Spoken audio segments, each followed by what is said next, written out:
Hello and welcome to Transforming Tomorrow from the Pentland Centre for Sustainability in Business. I'm Paul Turner. And I'm Professor Jane Bevington. How large and complex is football's carbon footprint? And what steps can clubs and players take to become more sustainable? Plus, we'll find out which pop star our guest thinks Jan is the most like.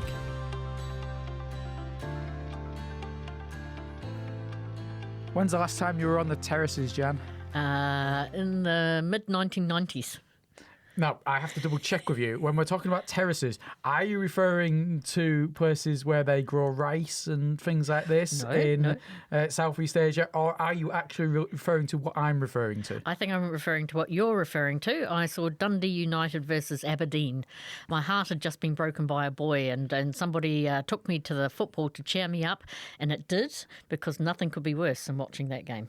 Yes, it made you realise that breaking up with someone was absolutely fine after watching Dundee United. I didn't have to support either team. Yes, yeah. So apologies to Dundee United and Aberdeen fans, but that's the only soccer football game that I've ever seen. So Tannadice is the only stadium you have ever been to watch a game of football? Yeah. Well, I should get out more, I agree. Yeah, well, for a start, I mean, there's another stadium about 200 yards down the road from Tannadice. You could have just gone down there and see if that was any better, but no.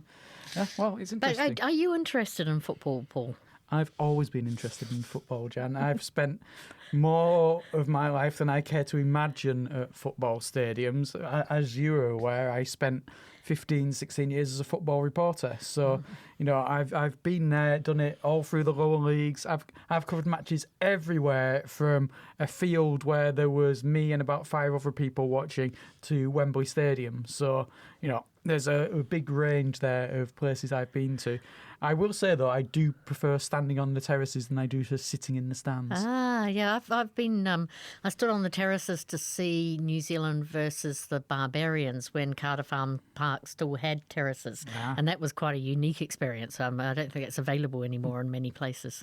No, that would be rugby union, which is not what we're talking about today. But look, I bought you a football person. So you have to like me this You don't even know how to describe the football people, do you? A football person? I bought you a fellow football obsessive, and so you should thank me for this. You're going to make me talk about sustainability when it comes to football as well, right? Yeah, we're not just going to sit here for the next 45 minutes discussing our favourite moments on the terraces, the various, ups and downs of following Barrow AFC and Newcastle United, and it'll be a bit different there. It is. So, who have we got? Yes, we're joined today by Dr. Idlan Zakaria, who is an associate professor in accounting at the University of Birmingham, your old stomping ground. Indeed. And she's an ex-colleague of yours as well. So It's not just that, you happen to be there. She actually knows you, and still she's turned up. Yeah, well, it's a mystery. Yeah. And a graduate of this here university here at Lancaster, and someone who's put us in touch with various people in Malaysia through the past. Before Christmas, we spoke to Nick Nazmi, and that's thanks to Idlan.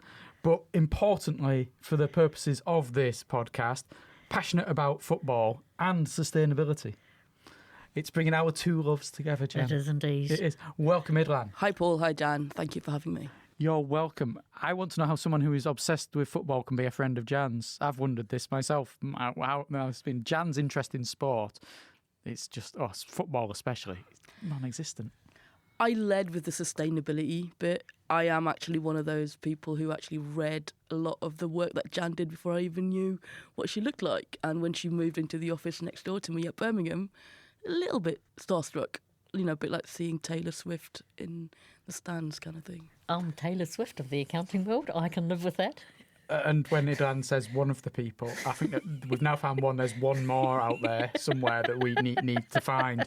Who's done that? Gosh, you've been compared to Taylor Swift. There. I've always liked Idlan. I've always said she's a wonderful person. Great judgment, character. Yeah, I've said this before when we've had your friends on this podcast. They should have been briefed before we come that they don't have to be nice to you. Well, it was really great having a chance to connect with Idlan at Birmingham, and in particular to find out actually more about football, because I'm not very on the ball with that, if you excuse the pun. Football, Jan falls asleep. but it's connected to sustainability. Ooh. Yes, indeed. So let's start off with a little bit about your background, so our listeners kind of know where you've come from, and you've got a really interesting hybrid life between Malaysia and the UK, both in your younger years, but also in later years as well, and then that lovely connection with Lancaster. Yeah, so while I don't sound like it, I was born in Malaysia. And we, as a family, moved to the UK, specifically Durham, when I was 6, and lived here until I was about 11. And then I went back home to Malaysia for high school, came back here again, here literally to Lancaster, for my postgraduate degrees. So I've always almost feel like I've got one foot in each country, so to speak. I've picked up a terrible array of accents along the way, so I have no idea what accent I'm going to be featuring today on this podcast. But I came to Lancaster for my master's, and I was lucky enough to be given a grant by the Department of Accounting and Finance for my PhD, and so I kind of stayed on to do that. So, but what about the football then? Where did the love of football begin? Was it when you were 6 and you arrived in this country, or has it always been there? I want to say that it was because we lived in the part of the country where, it's just football. It's, Newcastle's just down the road. But actually, my first memory of football was actually watching the 1982 World Cup. I was very young, but, because people are going to do some maths now. But I was watching it with family. It's a big feature of... watching live sports is a big feature of my family. Moved abroad. Then my dad decided that it wasn't a thing for girls to play football. So he said, no, you can't play football.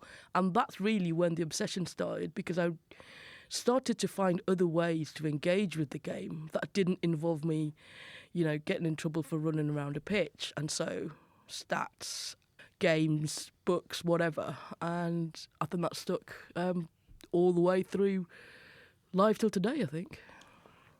And you ended up supporting Newcastle United? No.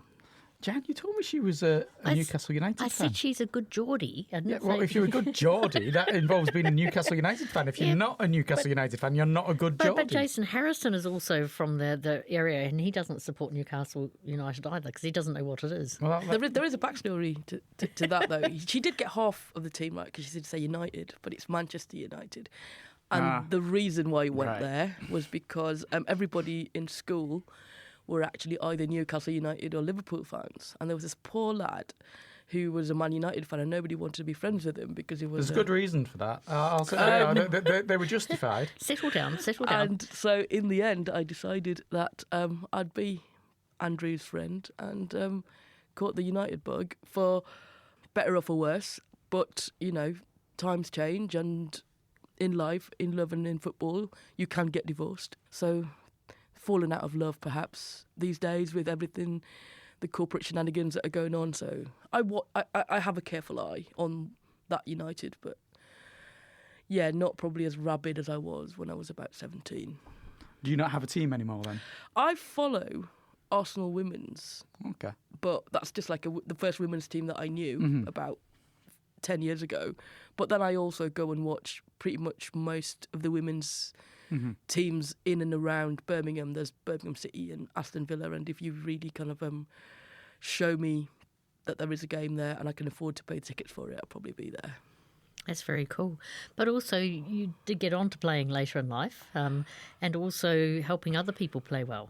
Yeah, my little bit of playing actually links with Lancaster, because I turned out for the Lancaster University Women's Football Club in 2001, 2002, and actually ended up going to the Roses, which was in York that year. I don't think we won.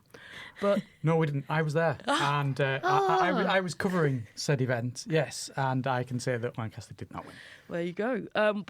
So a bit later in life, I guess when I got a bit older, decided that, I wanted to stay in the game. Obviously, it wasn't because of the lack of talent, but just the lack of opportunity that meant that I couldn't, represent myself at the highest level. So I thought I'd cut my losses and realise that maybe another way in was there. So started coaching, took some coaching badges in 2016. It was interesting because I was asked to do that as to set up a women's team, but we didn't have this kind of support for women's football in about 2016 as we do today. So I kind of gave up until about 2021, got back a lot more support. I now have the next qualification up, which is the UEFA C, and I help out at Birmingham County FA, to grow the women's game in and around the county as well.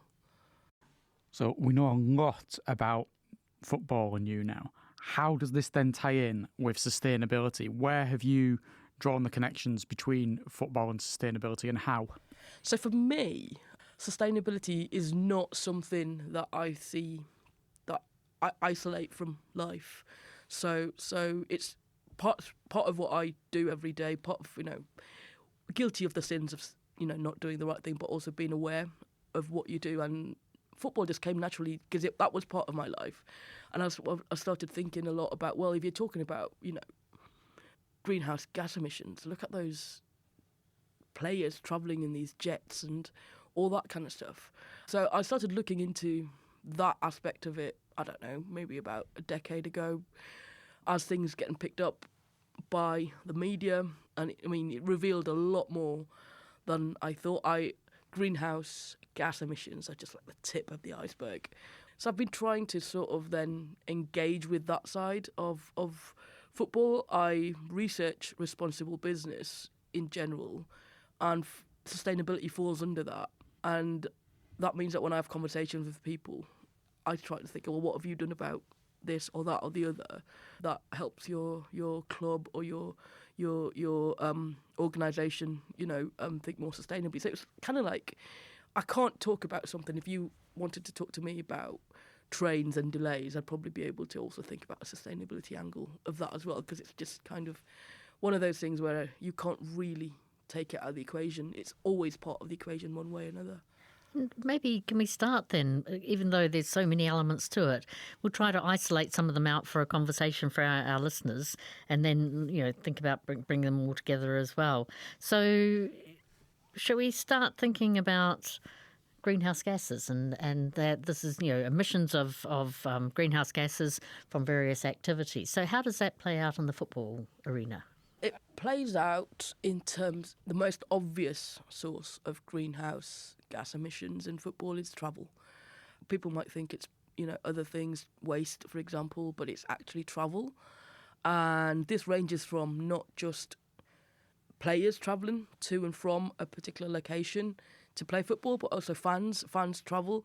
And then that is amplified when you have events like the Euros or the World Cup, because there are people not just coming from one country or one part of the world. So that creates a lot of greenhouse gas emissions in the travel to the location, but also in the travel between venues in the location. The bigger the country that is holding it, the more you have to travel in between venues for fans and players and officials and referees and everybody.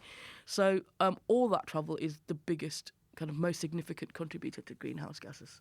And then drawing back on your interest on responsible business, who has responsibility for that? Because as a fan, if I decide I'm going to fly off somewhere and go and do this, then obviously the event's there, but actually I make that choice as well. So that sounds like a really complex responsibility landscape that you just drew out. It is super complex because the choices that we make, and this is the kind of choices, these are the kind of choices that you make on so many different things in life. Do I take my bike or a bus to work today at that level?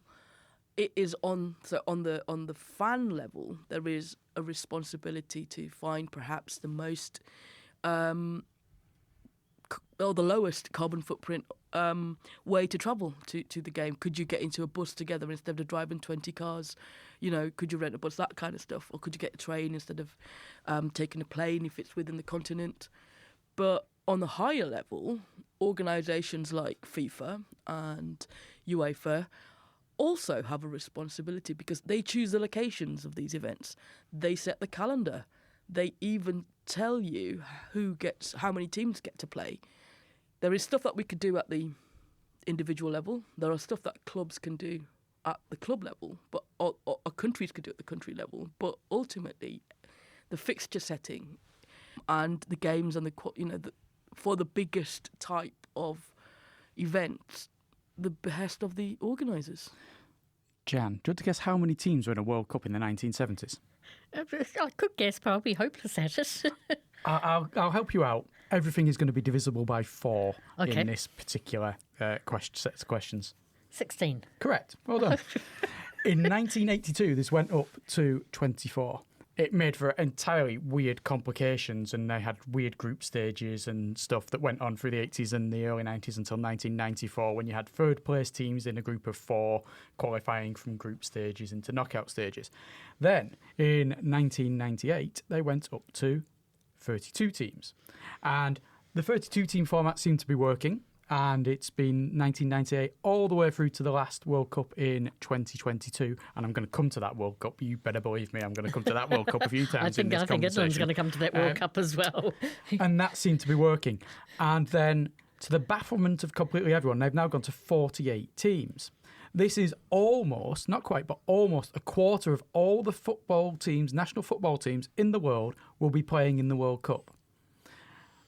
It's diluted it, the quality of it, but it also, the counter-argument would be it broadens it so that more people can be included and take part. Most football fans are baffled by it. If you're a sports fan and you're ever baffled by something, you know why it's happened? Money. Money is every time the answer to why anything in any sport is going on. You can't figure out why they're doing it. It's all to do with money. And that's what's going on. And money will also have an awful lot to do with some of the places the World Cup has been taking part in. Because whilst Idlan has talked about the vast distances of travel that there might be in order to reach various World Cups, and the next one is going to be in 3 different countries, Mexico, America and Canada, and therefore there's massive amounts of travel, thousands of miles between them. The last one took place in a country where all the stadiums were within a radius of about 20 miles from each other. But that was Qatar. Now, in order to play a World Cup in Qatar, they had to move it to winter.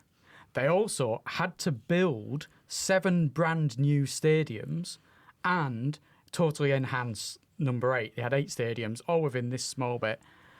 Do you want to guess what FIFA claimed the carbon impact of this World Cup would be? Nope. They said it would be carbon neutral. They said this would be a carbon neutral World Cup. Now, officially, afterwards, do you want to guess what the official carbon footprint of that World Cup was in 2022? More than 0? 3.6 million tonnes of CO2. Now, that's the official figure. Do you want to guess what a lot of independent watchdogs think is the actual figure for the CO2 impact of that World Cup? Twice as much? Or 3 times as much. More than 10 million tonnes of CO2.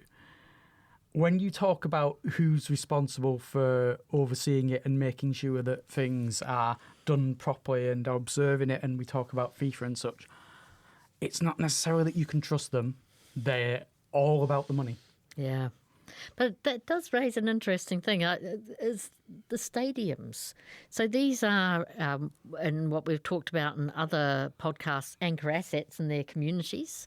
So what kind of sustainability issues come up when we're thinking about a stadium? When you talk about a stadium, the building of it, if it needs to be built, is fraught with, are you using the right kind of, how far, what's the carbon footprint of the material that you're bringing? But maintaining the stadium afterwards, the pitch needs to be watered. There's water issues in how you, you manage the pitch and what level of grass it needs, how soft, how wet, how hard, depending on the situation.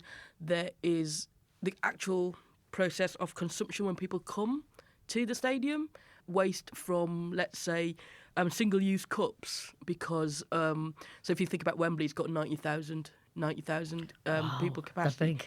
Even, let's say, a 10,000 capacity stadium, the single-use cups, waste, water, pitch maintenance, making sure that the pitch is ready for, let's say, winter. If it gets frozen, what happens? Where you get the water from to be used in the toilets and all that kind of stuff happening on a weekly basis, because these stadiums typically host weekly games or fortnightly games depending on the league. That's one aspect of it. The other aspect of it is if you've got a stadium that was built for an event and then that's left there and it's not being used, then the decay and the waste comes into in a different perspective. So legacy of those stadiums. I mean, Qatar's got a football league, but they've survived. They didn't need 8, 40,000, 60,000 seated. They're a country of 4 million people. They've got them now. What are you going to do with them? There was a big thing made, wasn't there, in the last World Cup about the fact that one of the stadiums was built to be dismantled. Yes. But that's one. That's one that was built as a temporary stadium, essentially, which is crazy to think for a World Cup and for something that's hosting, like you say, the minimum capacity has to be 40,000. So anywhere between 40 and 80,000 for all the stadiums that were in Qatar. You've built one of them just to take it down again at the end of the process. But on lots of them, they're just going to be white elephants. I suppose it almost is resonant of some of the problems in around the Olympics as well. And sometimes, whether or not the facilities that are built, have a legacy that lift people into sport and all of the good things that come with that, or whether or not the facilities, don't function that way and decay, etc. You've got different things there because you've got, say, that's a big issue that's been mentioned about London, where has it boosted the participation in sport that it claimed it was going to? Probably not. And then you've got, say, Athens 2004, a stadium built in a place that's so far out of the way and they just didn't know what to do with it for a long time afterwards, and you end up with that just stadium that's decaying. And you've got other stadiums. Montreal, the government, 1976, Montreal in Canada, the amount of money that was spent on that was astronomical, and it took them something like 40 years to pay off the debt that they built up, all because of hosting this Olympic event and such. So, and I've been to the Montreal Stadium. I was there. I was in Montreal doing some work, and I went there because in that games there was a New Zealand runner called Johnny Walker who won a gold, and it was so unusual for us to win a gold. I remember as a kid being really quite sort of made up by it, so I could say I was there. And they had a middle distance runner, so about 1,500 or 5,000 meters. Yeah, I've heard of them. Yeah, so that's it's interesting, but also I guess what this brings to mind is, places and stadiums and events, they all have a really strong emotional resonance with us in terms of, so it's not a rational choice, it's also an emotional, enjoyable choice to maybe go and see a particular game or to experience an event, etc. For someone who's supported Barrow for almost 40 years, I can tell you there's nothing rational about doing that. That's certainly the case, yes. Yeah. And do you have a big stadium? No, we really don't. We talking about temporary stands when we got promoted to the Football League in the COVID year, actually, 2019-2020. The ground had to be upgraded in order to be in the Football League because we hadn't been in the Football League since 1972, which is a very sore point for people of a certain era, and anyone who ever mentions Hereford United is not smiled at kindly in Barrow for that. But we needed new stands built for people to sit in, and they put up these temporary structures eventually, which look a bit like a gazebo in places. They've got the roofs that are like rattling in the wind. As soon as they went up, I turned to my friends on the terraces and said, there's absolutely no chance they are temporary. As soon as they've seen they're there and they stand up and they're not getting blown away in the wind, they're going to be kept and they're going to be announced as permanent. What do you know? A month or two later, they were announced as permanent. So we had to upgrade the stadium in order to be of a certain capacity. But it's not big, but it still has an imprint, and the amount of plastic rubbish that is created as a result of it and other issues that are going to be created because of it. There's the amount of electricity that must be drained on our floodlights every time we have a Tuesday night game, or in the winter and any time of the day game because it's so dark. There's impacts there. Yeah. So in some ways, if you like, we've looked at travel, we've looked at the stadiums, but are there other layers of issues that we can peel back and have a wee think about as well? I think another aspect that not a lot of people talk about or think about too much, and partly it's because to do with, irrationality, is waste in terms of jerseys. The jerseys that we wear. Oh, yeah. And how much of those actually end up in landfills. Clubs now, when I was a young girl, clubs would have a jersey for 2 years. Here's your 94, 95, 95, 96 jersey. Now they come up with 3 jerseys a season, plus probably a special International Women's Day jersey or International Men's Day jersey or a green jersey or whatever it is that they're trying to celebrate. A jersey for playing in Europe, Yeah. a jersey for playing in cup competitions. Exactly. A jersey because it's Tuesday and not Wednesday. Yep. Yeah. Yep. And that, the amount of consumption that comes out of that and the amount of waste, because the material that the jerseys are made from typically are polyester or variations of it. We are thinking about the Adidases of the world, but also, but at the same time, the smaller smaller teams that have different jersey manufacturers don't use as high quality material compared to, let's say, the main shirt manufacturers.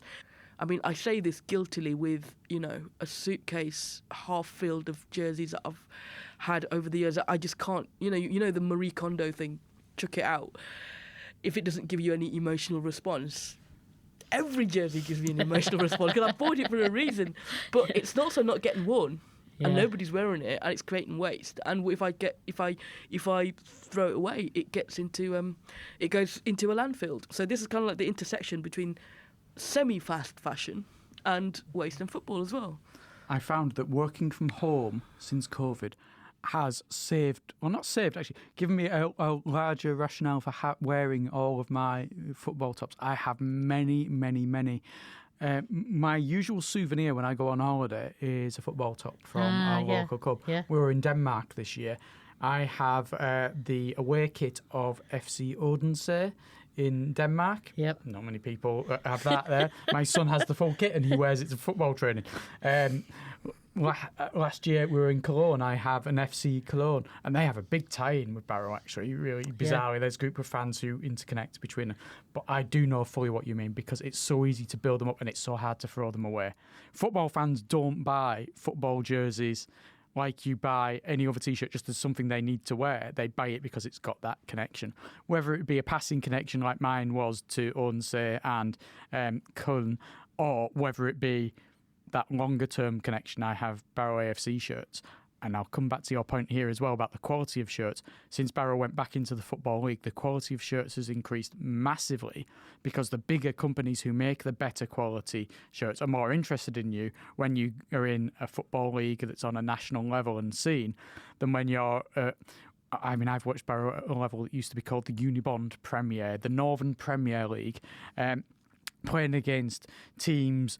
You talk about Durham, I saw them play Eschwinning FC near Durham in the FA Cup qualifying. They actually played at Durham's ground because Eschwinning's was unsuitable. And there are places and people you see, but the shirts are just really low quality. You feel like they fall apart. It's fascinating. Where are all these shirts manufactured, and are there any sustainability issues that come from the manufacturing of kit? If you pick up a football shirt that is manufactured by, let's say, the big three, and the big three, I mean here Adidas, Puma and Nike, chances are they are made in Southeast Asia or Turkey. So there's a carbon footprint of just manufacturing this. Let's not go into the process of making them and the process of, water usage in making the shirts, the process of using chemicals, the colours and everything that's being handled in a country that might not have as high standards of legal regulation about wastage from factories. So there's a potential kind of pollution story there as well.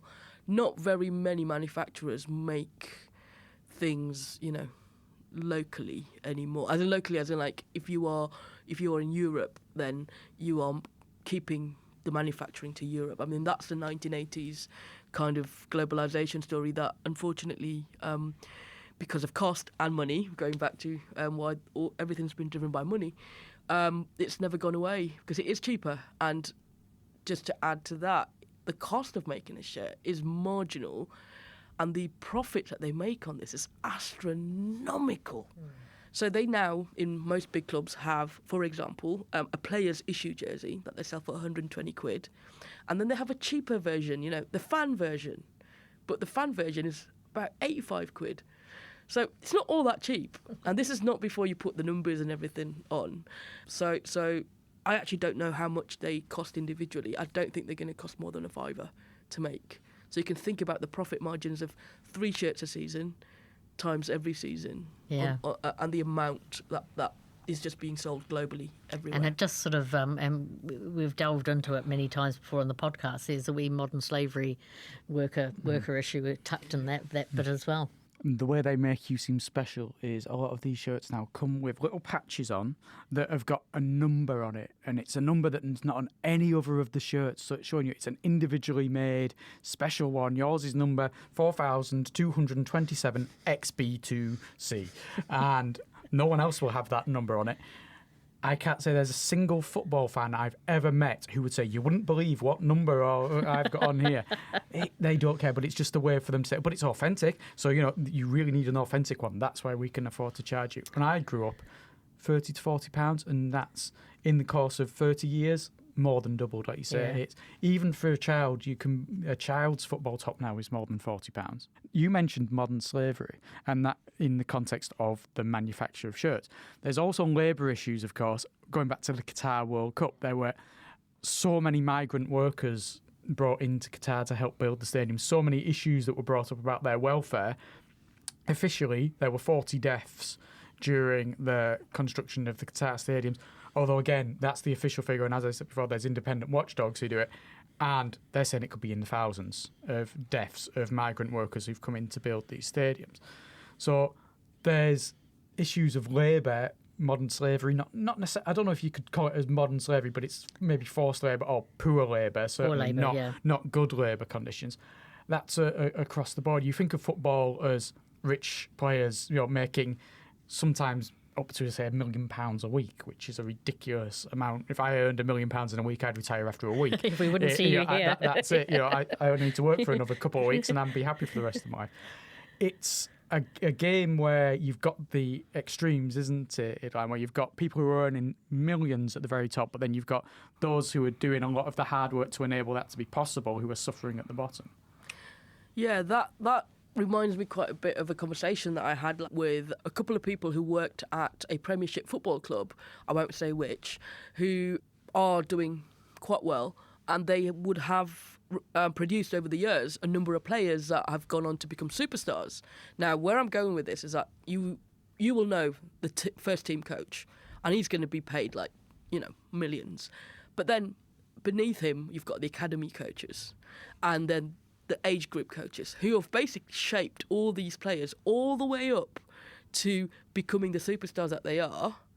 But these people that I know and I've met on coaching courses work 2 or 3 jobs because their pay for coaching, let's say at the under 14 level at a Premiership academy, isn't enough to sustain them for a month, because they get it's what you would call sometimes 0-hour contracts in some scenarios, or they just get paid when the season is on, and in the off season they don't. So they're holding 2 or 3 jobs, and this is not very far down from the pyramid of coaches that actually are getting the millions. So the disparity in the pay of the people who actually are making things happen for your £1 billion players, £1 million players, is also something that's quite concerning. Well, I think we need to do something about it. Good luck, Jan. If there's anything that's been shown about global governance of football, it's very hard for anyone outside the top table to have any influence at all on what's happening. But there must be cracks and crevices where we can dig in and find some opportunities.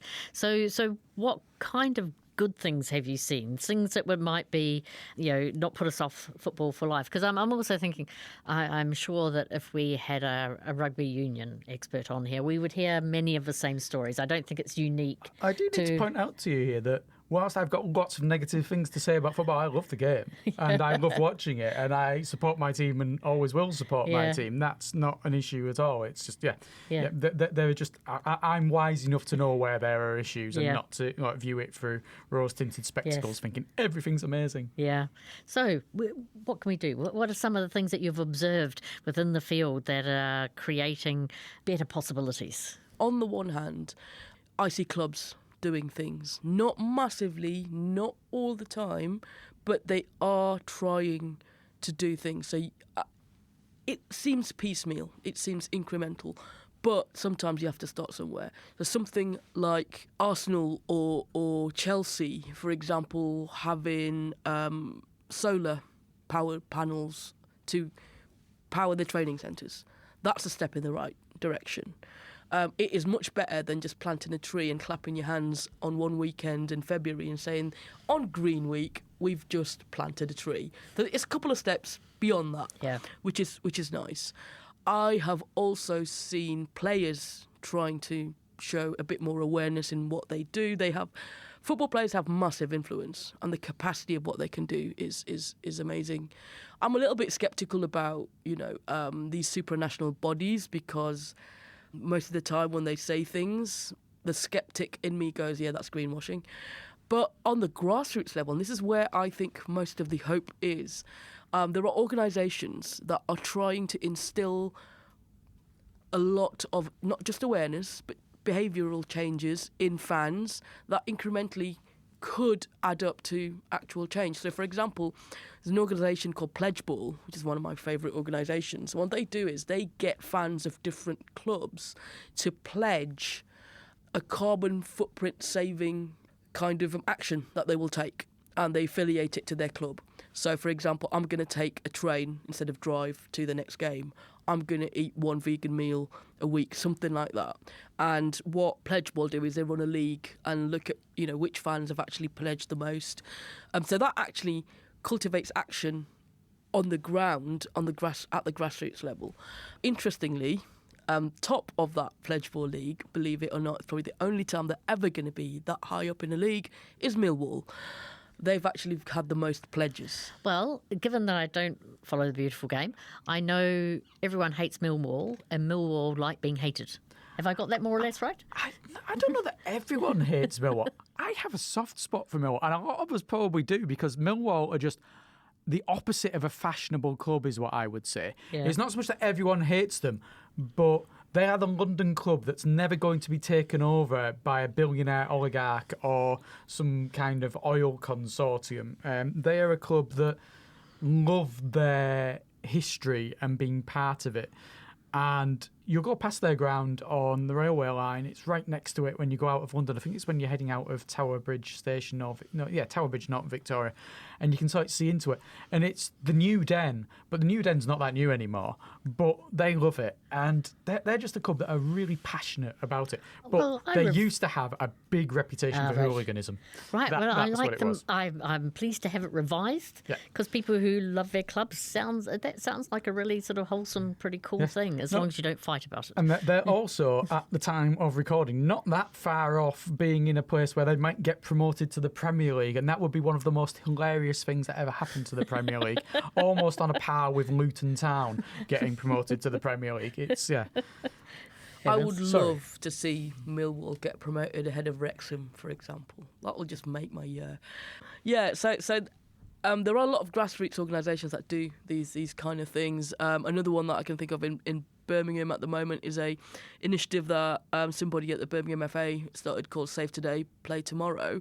And it started with just trying to make players at grassroots game at the weekends pick up their rubbish and throw it away in the rubbish bin that's just over there. And it's grown to having campaigns for more solar panelling at clubhouses within the region, engaging with different clubs on how to improve their carbon footprint, etc., etc. So this is something that's grown, from the bottom. And sometimes I think when things are at the grassroots level, given the reach and the mass and the fact that they involve people like you and me, it has the opportunity, if it gets to a large enough scale, to actually make real impact.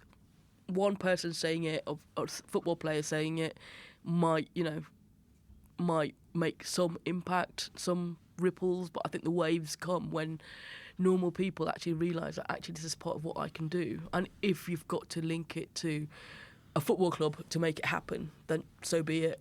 I'd rather see that happen than not. That reminds me of the podcast we had about the Persuadables. So people who are able to be brought forward into a different way of thinking and acting. So you don't mean like the North West Counties Division 3 team, the Persuadables United? I think you're having me on. Yeah, both of you are giggling. I'm being trolled in my own podcast. How dare you? I could say a football team was called anything and you would be forced to believe me. Well, I used to think there was one called Partick Thistle Nil, but apparently not. No, is that not East 5-4, 4-5? Anyway, back on I've track. got millions of football I'm lines. sure you have. I'm just using them all in this episode because I Yeah. know this isn't coming again. Yes, indeed. So, can we maybe talk briefly about the players before we sort of draw this to a close? Before we do, I want to talk about a particular club. Okay. Because we talked about Millwall, but I want to talk about Forest Green Rovers because they are a team that has a huge reputation when it comes to sustainability, when it comes to players being vegan. If you work for Forest Green Rovers at whatever level, you've got to be a vegan. I don't know how they control that, what you're doing in your living room at home, but certainly when you're working for them, totally vegan. They don't have plastic packaging. They are powered 100%, or so they say, I mean, I've not analysed their data, by green renewable energy. They're also ridiculed relentlessly by supporters of any other club that happens to be in their division for just about each and every one of these things. You go as a football fan, as a visiting fan to Forest Green, you will ridicule them for the food offerings that they've got there. You'll take the mickey out of them for all their messaging about this, that and the other, because that's just the traditional thing that football fans will do. But what Forest Green have done under Dale Vince as their chairman is frankly amazing how they've been able to do it. I was a bit dubious about the claims they made about the construction of their stadium and the carbon neutrality of it all and everything, but the materials they've used, there's certainly a lot more consideration gone into it than most clubs. And when you say Dale Vince, that's a name I know from sustainability in business because of his renewable energy. Yes, firm. yeah. If you've ever looked for the place Forest Green on a map, you'll be looking for a long time. He has made this a club in an area where there's literally not really much around anywhere in the West Country, but he's turned it into a club that's a beacon, hasn't he, for sustainability? Yeah, what fascinates me about what he's managed to do is that he's proven that actually these two things, sustainability and football, can go hand in hand. And he's got a business model that works. Now, I'm not going to talk about profit because very few football clubs really make a profit. But he can run a club with these principles. And it fascinates me that nobody else actually copied him off of it. It's not what I would love to see is that Forest Green Rovers not being a novelty, that it becomes, okay, maybe not the vegan pies thing all the time for everyone, but things like that, the things that they do, like they use rainwater in the toilets, that's an easy win for, half the clubs in the country. We're not a very dry country in England. But instead of being ridiculed for this, why don't other clubs kind of, take action and actually be proud of it? I know that he's a bit of a character, so that's probably part of it, and banter is really kind of like the fun bit about football. You don't really have a proper day out unless there's a little bit of banter. But there's some stuff that he's done there that I would love to see replicated, and I'm not at least in England. I do know that Real Betis, which is a club in Spain. Oh, I was really hoping you'd let Jan guess. Real, I would have known. I would have known. It's a club in Spain. Yeah. Real Betis is another club that's trying to have a whole. I mean, they're interesting for a number of different reasons, but they've got like a manifesto of going green that they've put into place. The fact that these are far and few in between and are still a novelty is what grates at me, because it shouldn't be a novelty. It should be something that you just kind of do. Yeah, I totally agree. Like I say, I know every single opposition football fan will take the mickey out of them. That's just because that's what they've got to take the mickey out of them for. The things that are said about Barrow as a place, not repeatable on this. The fact that we have something called the Slag Bank about half a mile away from the ground doesn't help matters. And there's lots of other things as well, but there's always something that fans will pick on. But that shouldn't stop other clubs taking it up, because he's shown what can be done. Not everything is going to be doable by every club, but he's shown the vast range of things that you can do. It just doesn't have to be one particular aspect of it. So I'm really interested in the role of individuals, and particularly football stars who are, absolutely, admired, looked up to, all of those sorts of things. What kind of things can the players themselves do in this area, and what really good practice have you seen in terms of, football players, maybe not all stars, but maybe, all sorts of football players actually leading the way? So, I mean, the reach of football stars. I mean, a football star is the person that's got the most Instagram followers in the world. So the ability for them to become, key actors, change makers is massive. Unfortunately, I have not seen as much as I would like or I would have, expected on this. There are some exceptions. There are some players like Juan Mata, who used to play for Chelsea, Man United and Spain. He's gone and created an organisation that does like lots of little humanitarian acts and called Common Goal. That kind of reach that he's got, he's managed to get other people buying into that. I would love to see that in the environmental space. There are people that if you follow them closely enough, you will see that they'll do some promos when it comes to Green Pledge Week, whatever it is that Sky does. But I have not seen stars on the level of, let's say, your Cristiano Ronaldos and your Leo Messis or your Mals or your Bellinghams to actually actively promote that, promote recycling or buying a green car. They'll do it if it's a commercial that they've been contracted to do, but as a way of life, because if you what you really want to create are sustainable actions over the life of a fan, right?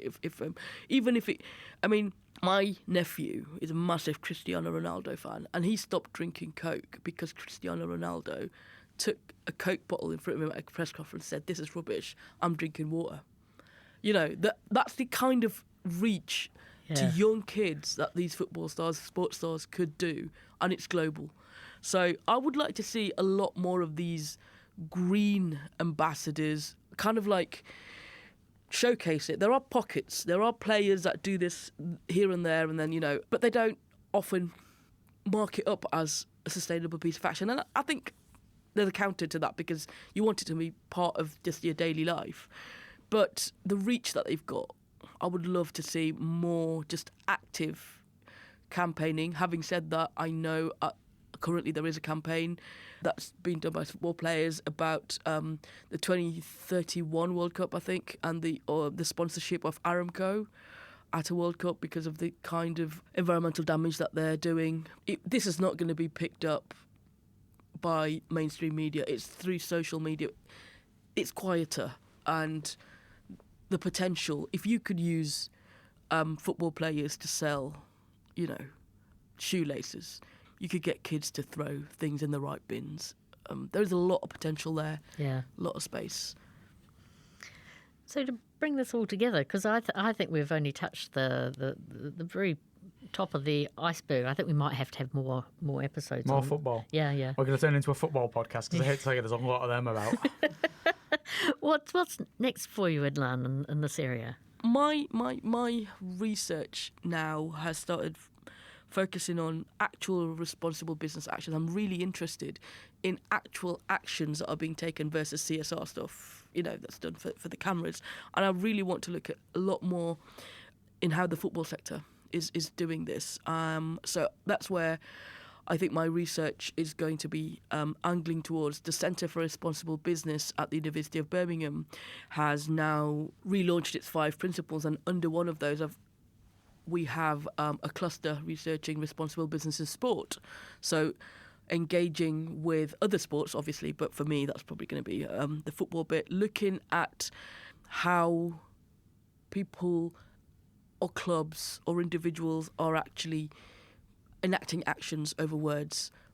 I would like to have the opportunity to also review some of these policies that they come out with, little audits in actual actions, not as a way to say, naughty, you shouldn't have done that, because we're all complicit in doing danger to the environment, in one way or another, but as an internal benchmark for self-reflection. If I am a football club and I want to be a greener football club, what are the things that I need to do? I don't have to tell everybody about this, but what can I do that doesn't have to be showy? So I'm kind of looking at benchmarking on those aspects as well. Well, this has been fascinating. We haven't even got on to discussions around things such as the fact they're going to hold a World Cup in Spain, Morocco, Portugal, Uruguay, Paraguay and Argentina in 9 years' time. You're looking horrified at that, Jan, but that's actually in 5 years' time, that should be. Yeah. And there's so many other issues. There's things such as the EFL Green Club scheme. There's a whole lot around football and sustainability Well, as I say, that we haven't had a chance to discuss, but what we have discussed has been brilliant. Yeah, well, as I say, this might be. We won't do only football, but it seems like there's more football to be done in this area. Idran, thank you so much for joining us. Thank you for having me.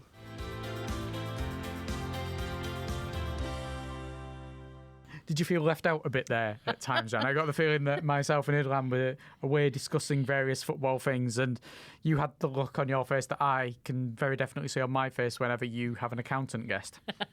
Kind of, but it was a joy, and I knew that you two would have so many things in common and have insights into this area, so it was an absolute joy to get to introduce you two. Yeah, because as I say, I am a big football fan, but I'm also aware of the shortcomings of the game when it comes to sustainability. It doesn't stop me being a football fan, but you can see it in so many ways. You know, a World Cup in Qatar that had to be held in winter because there was no way you could play in summer in Qatar without the players essentially dying on the pitch in 50-degree heat. And the fact they had to build a whole infrastructure there. The World Cup before that was in Russia. There's issues there, obviously, about Russia and politics and the whole sustainability element when it comes to wars and conflicts. And then on the club level, the fact that it is a one-off Forest Green Rovers rather than the trendsetter and rather than other people doing exactly what they're doing. And instead, you've got sovereign wealth funds from various emirates and states in the Middle East where oil is where all the money comes from. And I don't suppose that the issues are unique to football. I'm sure they're elsewhere. But I guess it's really, football is such a big sport globally, but also in the UK. And so it coming together around that sport, I think, is a really interesting way of thinking about sustainability through a different practice, through a cultural practice. I dare say we probably haven't actually discussed a bigger industry business than football on this podcast That's before, true, because yeah. it's almost every country in the world. You would say there is football. There are more than 200 national teams.